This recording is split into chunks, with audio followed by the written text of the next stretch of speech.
ঠাইখনত বহি ভালেই লাগিছে, পিছে বৰ অশান্তি। নেটৱৰ্কডাল নাপায় ফোনৰ। ঘৰলৈ বৰকৈ মনত পৰি আছে। মানুহজনীক এৰি থৈ অহা আজি 3 মাহমানেই হ'ল। ফোন এটাও কৰিব পৰা নাই নেটৱৰ্কৰ অসুবিধাৰ বাবে। কি বা কৰিছে নহয়। এনে জেগাত আহি চাকৰিত জইন কৰিলোঁ। অশান্তি মানে চব ফালৰ পৰা। বন্ধু, কি হ'ল মন মাৰি ইয়াত বহি আছ যে? অথনিৰ পৰা তোক বিচাৰি ফুৰিছোঁ। ৰুমত বহিছনে? গোটেইখন বিচাৰি নাপালোঁ। তই আহি ইয়াত মনে মনে বহি আছহি।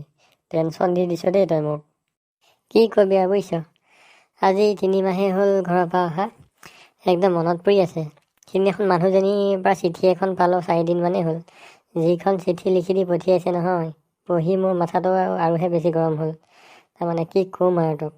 সেইকাৰণে আহি মনে মনে ইয়াত বহি আছোঁহি। হয় নেকি? কি চিঠি দিলেনো মানুহজনীও?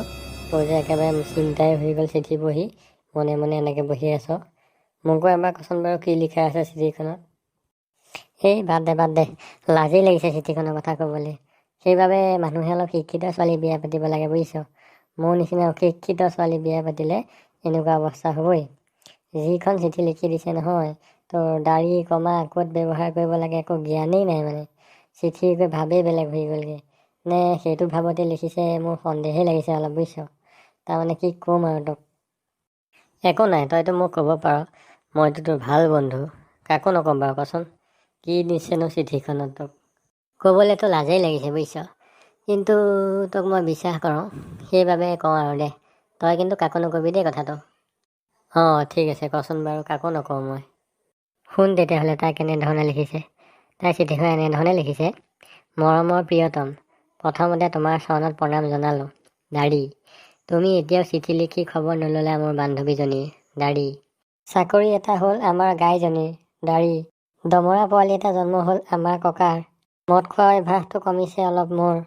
দাড়ি, প্ৰতিখন চিঠিতে তোমাক মাতি পঠিয়ালোঁ, তুমি নাহিলা কুকুৰৰ পোৱালিটো।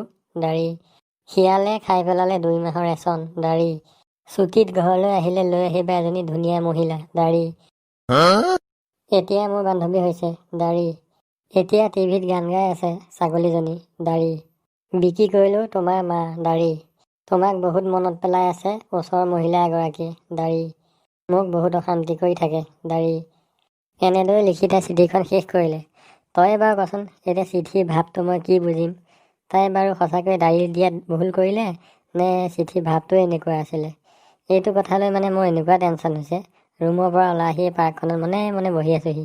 ইয়াতে অলপ শান্তি পাইছোঁহি বুজিছ। তই ইমান চিন্তা নকৰিবি বুজিছ। মোৰ মতে তোৰ পত্নীয়ে চিঠিখনত দাড়িবোৰ যথাস্থানত নবহোৱাৰ বাবে চিঠিখনৰ ভাৱটোৱে বেলেগ হৈ গ'ল। গতিকে মই তোক ভালদৰে পঢ়ি দিম পিছত ৰুমত গৈ পেলাই। তই এতিয়া মন মাৰি থাকিব নালাগে। ব'ল, মই ভাত বনাই থৈ আহিছোঁ, দুয়োটাই খাই লওঁগৈ।